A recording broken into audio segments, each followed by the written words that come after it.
So we're in chapter 13, last section, section 5 of your U.S. history.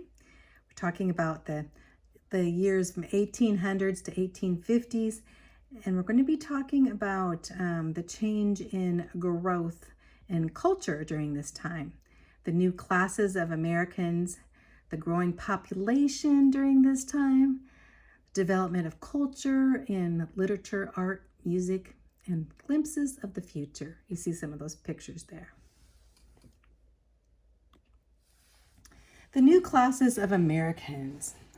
We have investors and have laborers. So when we talk about investors and laborers, what are we talking about? Well, investors were in industry, and they were created by the political and economic freedom, and they'd be able to invest in these new industrial pursuits. These were new ways to meet competition with larger profits because they built these larger factories with more advanced machinery. So they have these factories with the most machinery, but they needed to require a lot of capital or a lot of backing or money or property to put together these large factories, of course, and to produce supplies for Americans. So they formed corporations, and these corporations were usually mutually owned by a number of investors would get together because one investor wouldn't have enough money to do it. So they would group together into a number of investors, and they'd buy stock in the business. And this stock would actually allow a lot of Americans to invest in business. So the businesses, especially the factories, would flourish. Kind of the system we use today, but this was actually begun during this time, or it flourished during this time. There would be profits and dividends, and these would be divided among the investors. When you invested, and they had shares in the factories or in the businesses that were producing, and these people would become, a lot of them during this time, extremely wealthy. And this would enable large amounts of money with large profits for investors. So this created a new class of wealthy Americans. Before this time, most Americans were middle class, and then immigrants coming in were poor, but we'd have this middle class. But now we would have investors in America that would become wealthy because of the flourishing of the businesses, especially the factories and such. Then, of course, we had the investors. Now we would have to have laborers. In the 1800s, the labor force was mainly made of what? New immigrants coming in. And also some Americans who had given up farming. Some of the farming had decided to come into the factories. And these new immigrants would come in with their families, and they would work long days from 12 to 15 hours a day. Later on we said that we could only work 8 hours a day or else be paid overtime. But in that time, they could work as long as they could handle it, and up to 15 hours a day is a long day. Their wages that they earned were very low.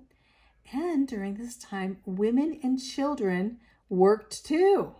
In fact, a lot of children worked, and with low wages, they bring in a lot of children. So since then, of course, the child labor laws would not let children, especially at these young ages, work. But during this time, we'd have pictures in the factories, as you see up here in the corner here, of these boys working on the textile machines in the factory. And they look like they're probably about, 6 or 7 years old. Oh my goodness. And the young teenage girl here working in the factory, and then women were paid less than men up until the time when women's rights came through, and they had to pay women equally as they did men. But in that time, the women were paid, and children were paid lower wages. And this created a lower class of laborers. So now we had the investors, the wealthy investors with their shares and profits going on, and you'd have the laborers coming in, working in the factories, and many of them were quite poor. The population during this time would grow. In 1800, there was only about, in the year 1800, about 5 million people living in the United States, in the whole United States. In 1840, it rose to 17 million people. And in the 1860, 30 million people living in the United States. The population grew in the West. The West grew more rapidly than the East because people were moving westward. As the westward plains were opening, as the new states in the West came to be, people would move, even from the immigrants moving, and they're moving into the frontier. In 1840, 1/12 of the population in the cities were in the cities. 1/12. In 1840, you only had 1/12 the population in the cities of 8,000 or more. In 1850, 1/2 of the population lived in the west of the Appalachians. In 1860, 1/6 of the population in the cities of 8,000 more. So just look at this. From 1840 to 1860, went from 1/12 of the population living in the cities of 8,000 or more. And then in 1860, which is 20 years later, 1/6 of the population lived in the cities. So most of the population now, we would find, would come to the cities. Why do you think? Because of the factories and the places of work there, that the work would bring them into the cities. So it went from 1/12 living in the cities and to 1/6 20 years later. And this would boom cities like in New York, Brooklyn, would be 1 million people. By 1860, 1 million people would live in New York City. That's quite a bit. In that area, I should say. Not just the city. New York, Brooklyn, 1 million people. And then, of course, there was increased immigration. During the colonial period, that's way back in the 1700s, most people lived in the Western Europe. Most people had come from Western Europe, I should say. So when I say, where do you think most people came from in the colonial period? Mainly from England, right? Some Scottish and Irish, but mainly from England. In 1821 to 1830, there were 140,000 immigrants coming in. In 1841 to 1850, it went to 1.7 million immigrants. That's a huge increase. From 140,000 to 1.75 million immigrants coming in. People were coming from Europe like mad. And then 1851 to 1860, there'd be 2.5 million immigrants coming in. So we'd went from 140,000 all the way to 2.5 million. Huge increase of immigrants. And the fear was happening with Americans as they had their jobs. They thought these immigrants are coming in, taking over our jobs, and people in the factories are paying them cheaper wages. And so there was a fear, just like today's, we have people coming in, that aren't citizens, taking over some of the jobs. Well, that was the fear back then too. But as these immigrants were coming in, they would get citizenship. Here's a picture where the Statue of Liberty there, Ellis Island.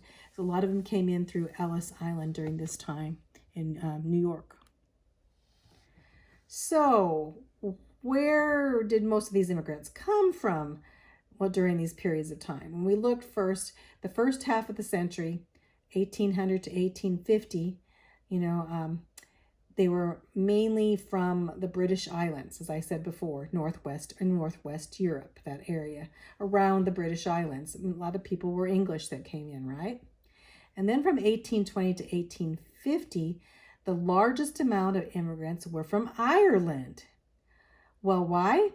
Well, definitely from 1845. In fact, my heritage, my relatives, my dad's family came, back during this time when Ireland had this potato famine that was very terrible famine, because the Irish crop of potatoes failed and the people depended on potatoes.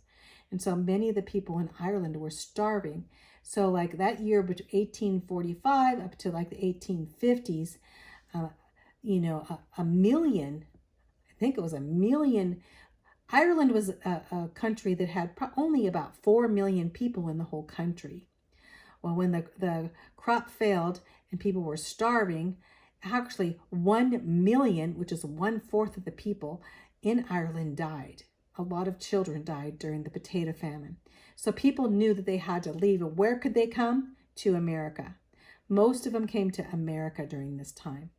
Some went to Australia and others, but mostly to America. So we'd say a large number. I'm not going to say it's a million, but it's we know that 1 million people left Ireland to go somewhere else to find work because they were so poor at that time.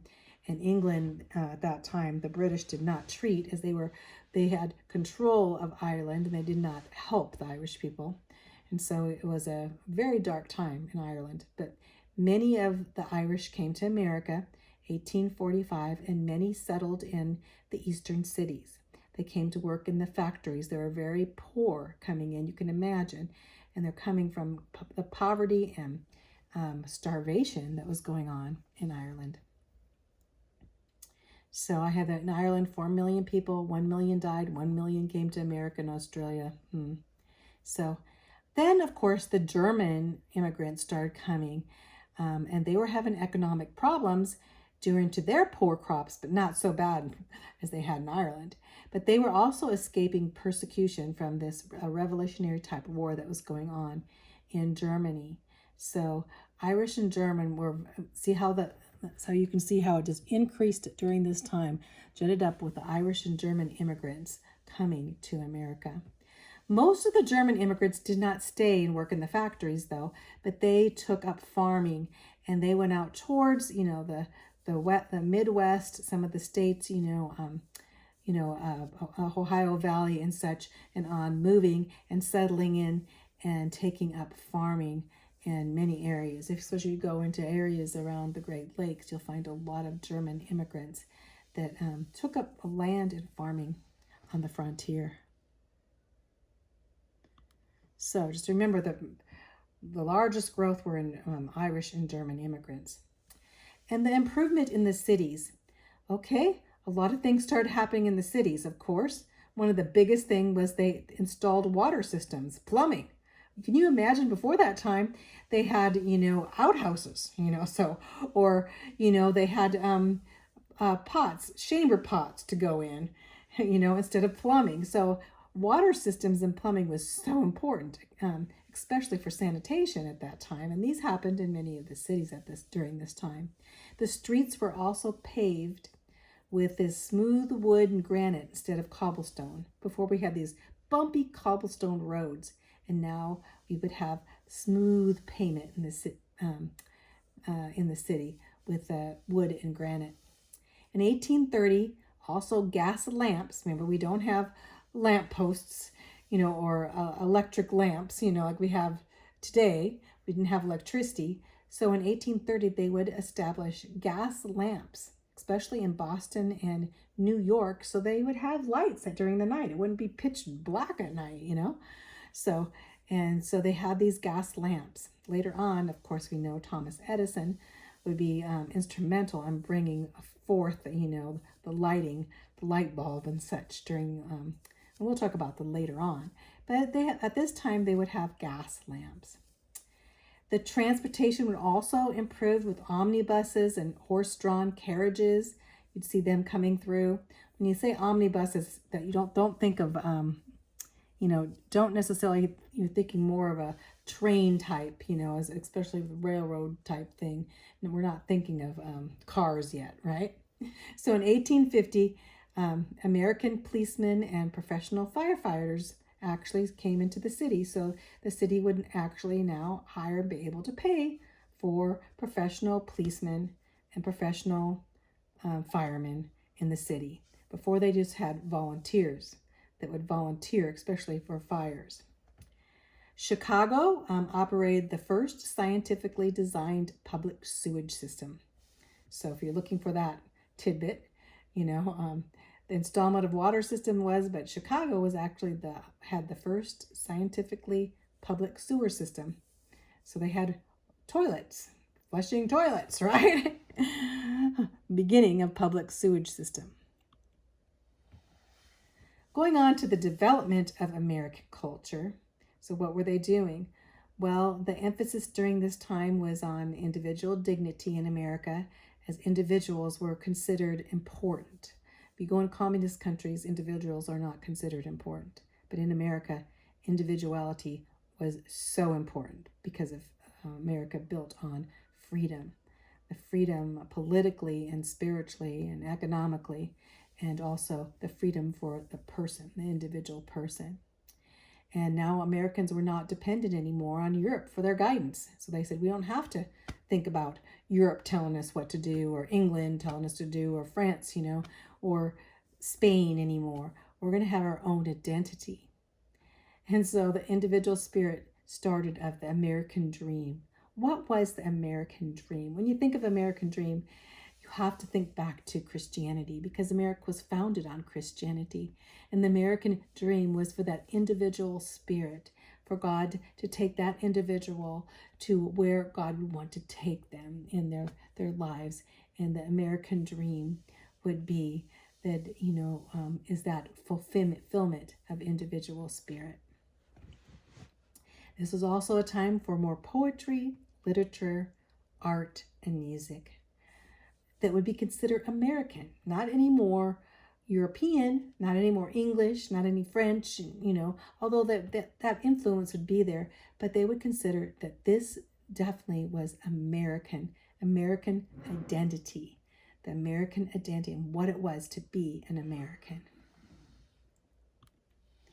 Literature, as the Romantic period they call, was between 1850 and 1900, but during they call this mid-19th century, was this Romantic period that had come over kind of from European influence too. And it based more on man's emotions and ideals and beauty, the romanticness. I think of romantic, you think of Rome. I always think of Rome when you think of romantic. But you think of more emotions, beautiful, and romances, right? There was much symbolism and characters with very strong emotions in a lot of their stories. And there were tragic consequences for sin. Some of these writers you see here, as you see Edgar Allan Poe, was during this time. I like his poem on Annabel Lee. It's a very sweet poem. But of course, we always know Edgar Allan Poe also had some of the more spooky type prose and poetry.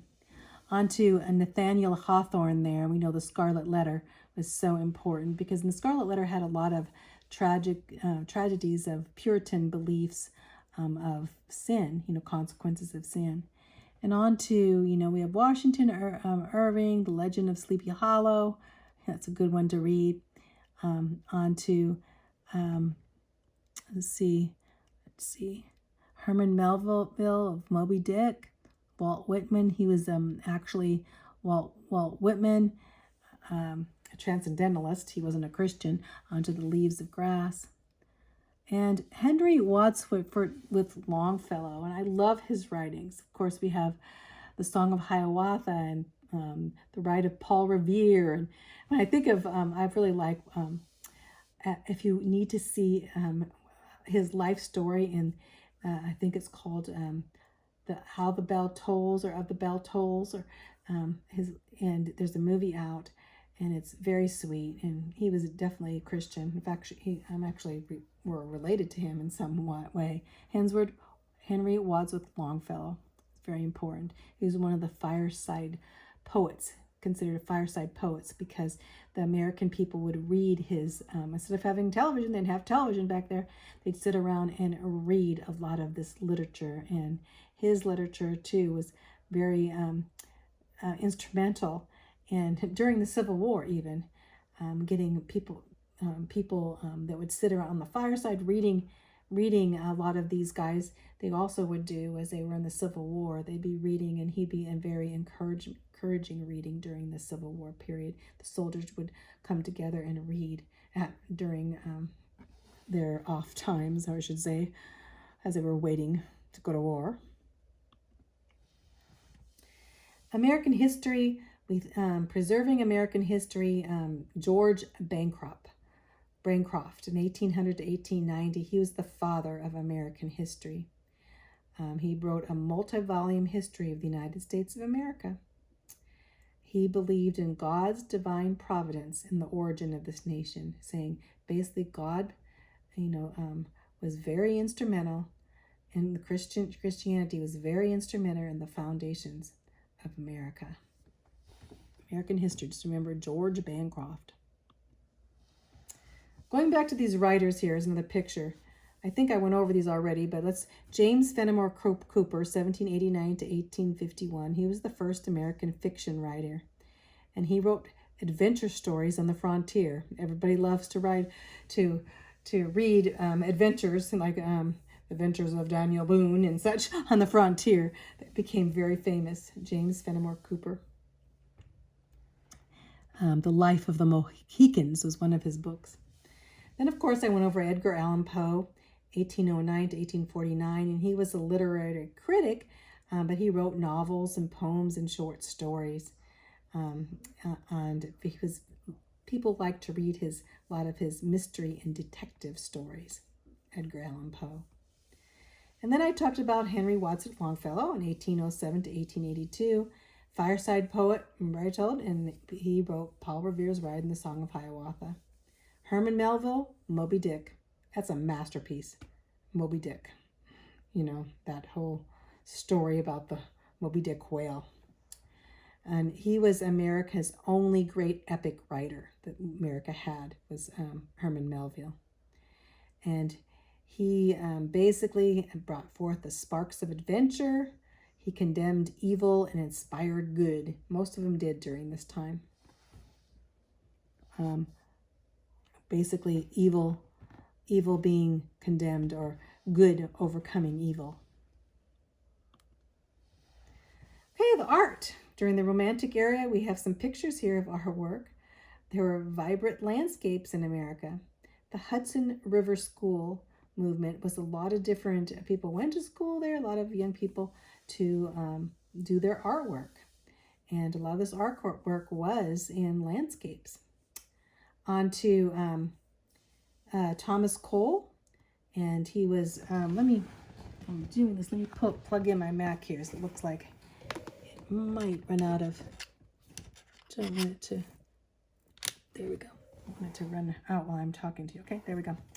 So Thomas Cole in 1801 to 1848, Hudson River group there was an English-born immigrant, and he wrote, basically drew the beauty of the New York wilderness. When you think of New York, you think of the city, but he went out into the wilderness areas of New York and drew a lot of these, or painted a lot of these landscapes. Edward Hicks, 1780 to 1849. He was a Quaker preacher, and he did a lot of paintings. One of his famous ones was of the lion and the lamb from the Bible laying down together in this peaceful kingdom. So that's Edward Hicks. So think of Thomas Cole and Edward Hicks when you think of this romantic painting area of art in America. Music. What about music? The music, American music had a very unique style. I can say that again. During the Second Great Awakening, the times of Charles Finney and those guys, a lot of people were getting saved, and there was a lot of music, and there was a lot of psalms and hymns and anthems coming out of the church awakening, right? But they also have turned to a lot of folk music, and the hymns would mix with the folk music, and we'd have this American folk hymn music. Southern Harmony was a hymn book that was used in 1835, I should say, published in 1835, and it had a lot of these folk type hymns. During this time, they also created these shape notes. So they had these notes here, as you can see. You can see here the notes were shaped and such. And these notes, they could start, reading music, right? And they were easier for choirs and musicians to be able to follow the notes.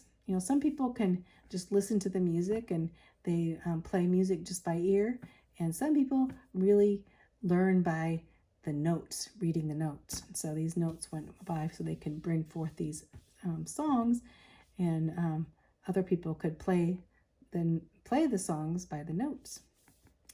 Lowell Mason, he lived 1792 to 1872, and his William Billings work. He was a music school educator to music, or say a music teacher, I should say, professor, such. So, and that is Lowell Mason. Stephen Foster, oh my goodness, Stephen Foster was the beginning of American folk music. He lived 1826 to 1864, and he really wrote a lot of American folk music. Over 200 songs, like "Oh Susanna," that one, "My Old Kentucky Home," all of these, famous songs that we hear. These old songs were actually written by Stephen Foster, one of the most famous of American folk. So we have now Americans getting into a unique style of art and a unique style of music too. Now into the glimpse of the future. Now I have to add to the music too that a lot of the hymns, black hymns, were coming in at that time too. Negro spirituals, they called them back then, coming and mixing with the music. So, but let's think about the glimpse of the future now. So now, what's going to happen? Well, the character of the nation's being modernized by technology, especially in the north, the factories. There were advancements in agriculture, in industry, transportation, and communication during this time. But there also was that a spirit of freedom and opportunity for Americans. Of course, Americans had the respect for the Bible, most of them being Christians, especially after the Second Great Awakening. And a lot of new ideas and dreams would be called the American dream, onto the glimpses of the future. So let's end there, and we'll be ending chapter 13, and we'll go on into chapter 14, kind of goes right directly from chapter 13.